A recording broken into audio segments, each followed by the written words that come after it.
ഇറാന്റെ ആവനാഴിയിലെ വജ്രായുധം cluster bomb അതെടുത്ത് ഉപയോഗിച്ചു. എന്താണ് ഈ ക്ലസ്റ്റർ ബോംബ്? ക്ലസ്റ്റർ ബോംബുകൾ എന്ന് പറയാം, പക്ഷേ ക്ലസ്റ്റർ മ്യൂണീഷ്യൻസ് എന്നാണ് പറയുന്നത്. അത് പറയും മുമ്പ് ഞാൻ ഏതാനും വർഷങ്ങൾക്ക് മുമ്പ് നമ്മുടെ കേരളത്തിൽ നടന്നൊരു സംഭവം പറയാം. ഈ നരേന്ദ്രമോദി അധികാരത്തിൽ വരുന്ന സമയം 2014 സമയത്ത് കാശ്മീരിൽ തീവ്രവാദി ആക്രമണമൊക്കെ ഉള്ള സമയമാണ്. അപ്പോൾ അതിനു മുമ്പും അതിൻ്റെ തുടർച്ചയുടെ ഭാഗമായി 2014 തീവ്രവാദി ആക്രമണമൊക്കെ ഉണ്ട്. അപ്പോൾ സൈന്യം ഇവരെ നേരിടുമ്പോഴത്തേക്ക് ചില പരിക്കുകളുണ്ടാവും. അപ്പോൾ നമ്മുടെ കേരളത്തിൽ വ്യാപകമായി ജമാഅത്തെ ഇസ്ലാമി, SIO തുടങ്ങിയുള്ള ഇവരുടെ സംഘടനകൾ, സോളിഡാരിറ്റിയൊക്കെ ചില ബോർഡുകൾ വെച്ചു, DYFക്കാരും വെച്ചു. ഒരു കുട്ടിയുടെ മുഖത്ത് നിറയെ ചീളുകൾ തറച്ചിരിക്കുകയാണ്, കണ്ണൊക്കെ പോയി. അങ്ങനെയുള്ള കുട്ടി കണ്ടില്ലേ കാശ്മീരിൽ ഇന്ത്യൻ പട്ടാളത്തിൻ്റെ ക്രൂരത. ഇങ്ങനെയുള്ള ബോർഡുകൾ കേരളത്തിൽ വന്നിട്ടുണ്ടാവും. നമ്മുടെ പ്രേക്ഷകരിൽ പലരും കണ്ടു കാണും. അത് ഇന്ത്യൻ ആർമി അവർക്ക് നേരെ കല്ലേറും ഒക്കെ നടത്തിക്കൊണ്ടിരിക്കുന്ന ആൾക്കൂട്ടത്തെ പിരിച്ചുവിടാൻ നടത്തിയ ഒരു വെടിവെപ്പാണ്. വെടിവെപ്പ് നടക്കുമ്പോൾ റബ്ബർ ബുള്ളറ്റ് ഉപയോഗിക്കും, അതുവർ വകവയ്ക്കില്ല. ടിയർ ഗ്യാസ് പ്രയോഗിക്കും, അത് വകവയ്ക്കത്തില്ല. അവസാനം പിന്നെ ഇന്ത്യൻ ആർമി എന്ത് ചെയ്തു? പെല്ലറ്റുകൾ ഉപയോഗിക്കാൻ തുടങ്ങി. പെല്ലറ്റ് എന്ന് പറഞ്ഞാൽ ബുള്ളറ്റ് തന്നെയാണ്, വെടിവെക്കും. പക്ഷെ വെടിവെച്ച് കഴിഞ്ഞാൽ ഈ ബുള്ളറ്റിനകത്ത് പൊട്ടിത്തെറി ചീളുകളുണ്ടാവും. ഈ ചീളുകൾ വന്ന് ദേഹത്ത് തറയ്ക്കും.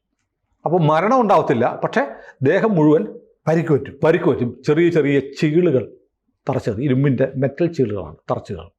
അപ്പോൾ കണ്ണിൽ കൊണ്ടാൽ കണ്ണുപോകും, പക്ഷെ ജീവൻ പോകത്തില്ല. വെടിവെച്ചാൽ ആളുകളെ കൊല്ലാതിരിക്കാൻ വേണ്ടിയിട്ടാണ്. ആക്രമണം നടത്തുന്ന ആളുകളെ പിരിച്ചുവിടണം. അവർ ടിയർ ഗ്യാസ് വെച്ചിട്ടും റബ്ബർ ബുള്ളറ്റ് വെച്ചിട്ടും ലാത്തി ചാർജ് നടത്തിയിട്ടും പിരിഞ്ഞു പോകുന്നില്ല.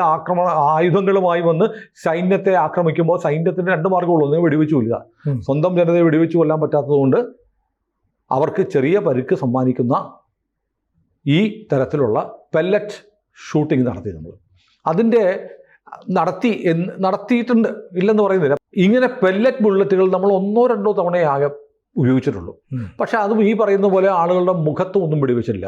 നമ്മൾ പലപ്പോഴും വെടിവെക്കുന്നത് മുട്ടിന് താഴെയാണ്, അരയ്ക്ക് താഴെയാണ് വെടിവെക്കുന്നത്. ഇന്ത്യൻ ആർമി ഈ പെല്ലറ്റ് ബുള്ളറ്റുകൾ 1-2 തവണ തോക്കുകളുമൊക്കെയായി നമ്മുടെ സൈന്യത്തെ ആക്രമിച്ചവരെ പിരിച്ചുവിടുക. അതായത് നോക്കണം, വാളും പെട്രോൾ ബോംബുകളും തോക്കുമായി നമ്മുടെ സൈന്യത്തെ ആക്രമിച്ചപ്പോൾ തിരിച്ചു വെടിവെക്കാതെ നമ്മൾ എന്താ ഉപയോഗിച്ചത്?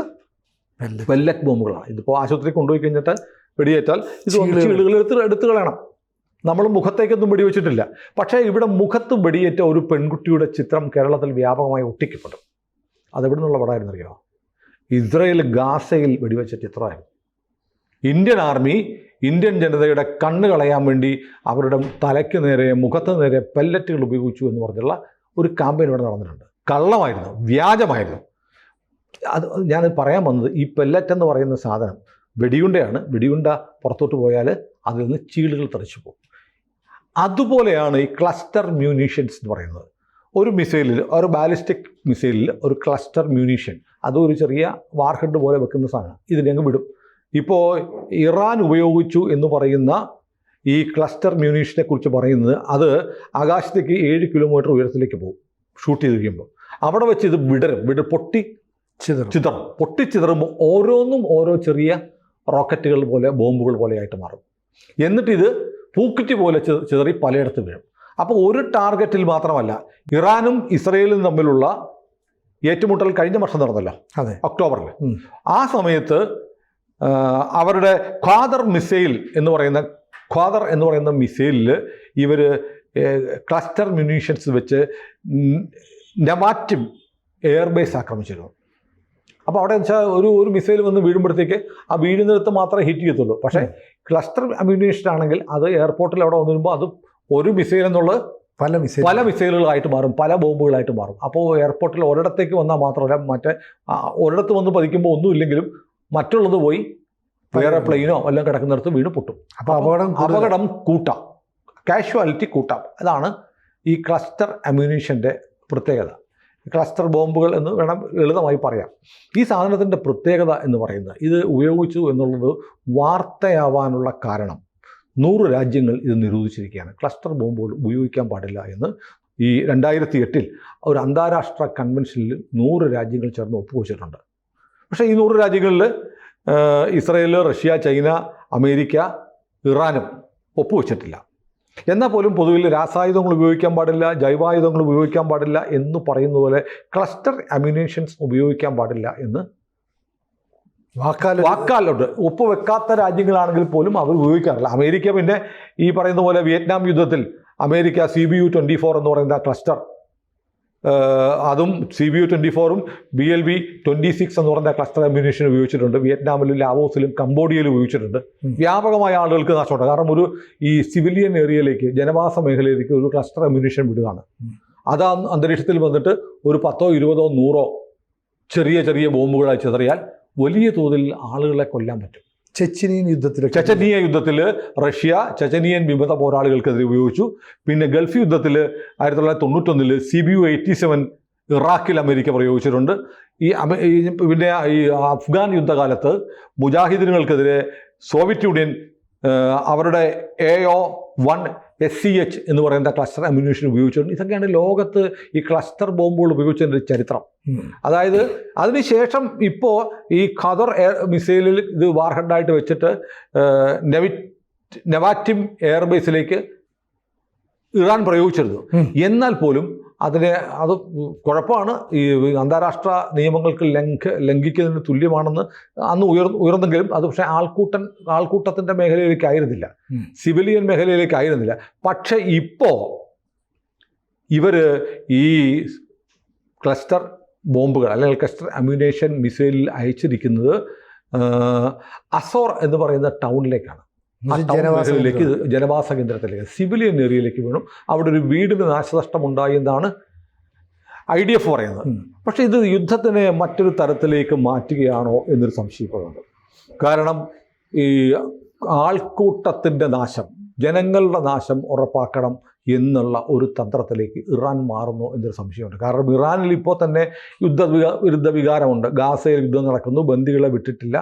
പിന്നെ നെതന്യാഹുവിനോടുള്ള പ്രതിപക്ഷ കക്ഷികളുടെ എതിർപ്പ്, ഇങ്ങനെ ചില ഇൻറ്റേർണൽ ഇഷ്യൂസ് അവിടെ ഇസ്രയേലിലുണ്ട്. അതുകൊണ്ട് ഈ ക്ലസ്റ്റർ അമ്യൂണേഷൻസ് അയച്ചിട്ട് കൂടുതൽ ഇസ്രയേലികൾക്ക് ജീവനാശം ഉണ്ടാക്കിയാൽ ഒരു പക്ഷേ ഈ യുദ്ധത്തിനെതിരെ ഒരു വികാരം അവിടെ ഉണ്ടാക്കി, നെതന്യാഹുവിനെതിരെ ഒരു വികാരം ഉണ്ടാക്കിയെടുക്കാൻ കഴിയുമോ എന്നൊരു ആലോചന ഇറാനുണ്ട് എന്ന് സംശയിക്കപ്പെടുന്നു. പക്ഷെ അങ്ങനെയല്ല, ഒരു യുദ്ധം വന്നു കഴിയുമ്പോഴത്തേക്ക് ഇതെല്ലാം മാറ്റിവെച്ച് ഒറ്റക്കെട്ടായി നിൽക്കുന്ന ഒരു ജനതയാണ് ജൂതന്മാർ എന്ന് പറയുന്നത്. കാരണം അവരനുഭവിച്ചതാണ്, അതുപോലെ അവരനുഭവിച്ചതാണ്.